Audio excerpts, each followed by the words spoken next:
Kamusta po?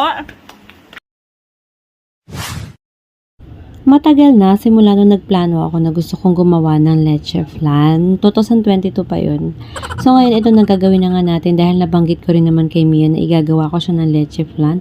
At ayun na nga, kailangan na nating ituloy ito dahil birthday naman niya, no? Pumunta ako dito sa grocery at namili na nga ako ng mga kailangan ko. Syempre, hindi ito sponsored pero alas kabaga naman. Sobrang bilis ng pangyayari, nakauwi na nga ako at nagtunaw na ako ng asukal, no? Brown sugar yung ginamit ko. So habang tinutunaw mo siya, kailangan mo lang hintayin maging caramel yung kanyang kulay, ganyan dapat day.